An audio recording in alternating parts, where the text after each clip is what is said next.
possibilidade de aceleração ser zero. Se a aceleração fosse zero, essa equação de segundo grau se transformaria numa equação de primeiro grau, cujo gráfico é uma reta. Então nós teríamos várias possibilidades aí para essa reta acontecer, né?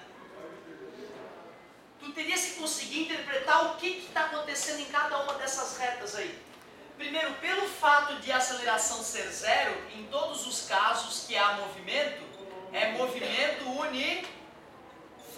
O que significa movimento uniforme? É que o módulo da velocidade é constante, não está ficando nem mais rápido nem mais devagar, está mantendo a cadência. O que está acontecendo com as posições desse cara A aqui? Está aumentando com o passar do tempo as posições, né? Então a gente pode afirmar que a velocidade é maior que zero, ela é positiva. Esse cara também, ó, embora ele tenha começado da posição negativa e tenha passado naquele momento ali pela origem, no momento T', ele passou pela posição zero, esse cara continua indo para frente, velocidade positiva. Já esse sujeito não, ó, ele estava numa posição positiva e com o passar do tempo começou a ir para o lado negativo, passou pela origem do sistema, posição zero, e de repente as posições começaram a ficar negativas. Mostra que a velocidade dele é negativa, menor que zero. Em compensação, esse cara está sempre no mesmo lugar, na posição X. Ó, passa o tempo, ele está na posição X. Passa o tempo, ele está na posição X. Logo, esse sujeito está parado. Mas observem duas coisas delicadas nesse gráfico da posição versus tempo. Dá uma olhada nisso aqui. Ó. O que eu posso dizer do móvel X e do móvel Y?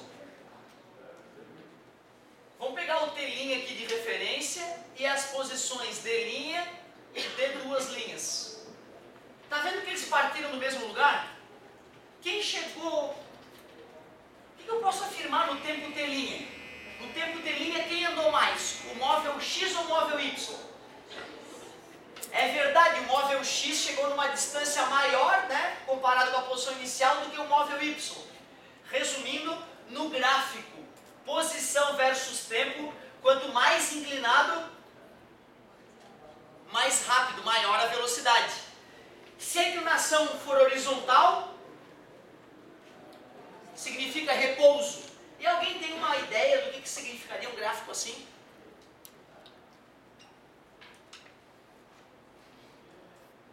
O que significaria um gráfico assim?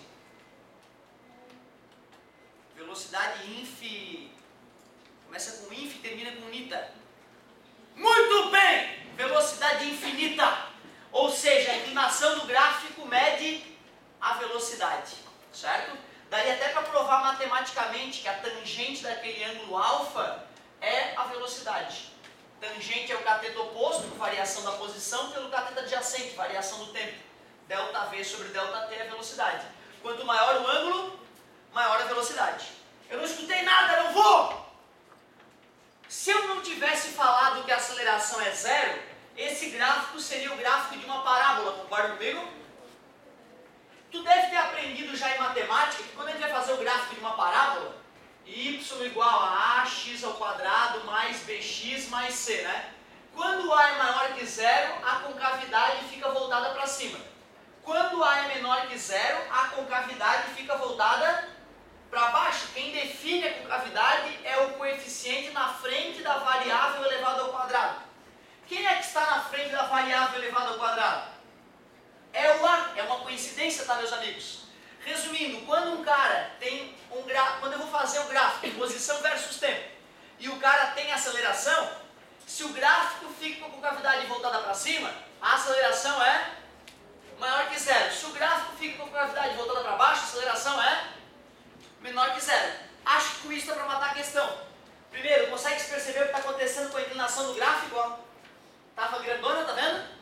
E está diminuindo a inclinação, concorda comigo? Então a velocidade está diminuindo. Já esse cara estava com uma inclinação menor e a inclinação está aumentando, concorda comigo? Concavidade voltada para baixo, aceleração negativa. Concavidade voltada para baixo, aceleração negativa. Já dá para matar a questão. Mas vou deixar vocês pensando um pouquinho para no próxima aula a gente matar, pode ser? Pensem um pouquinho, mata agora já. Vê se tu consegue compreender. Chega mais, meu querido. Valeu, galerinha.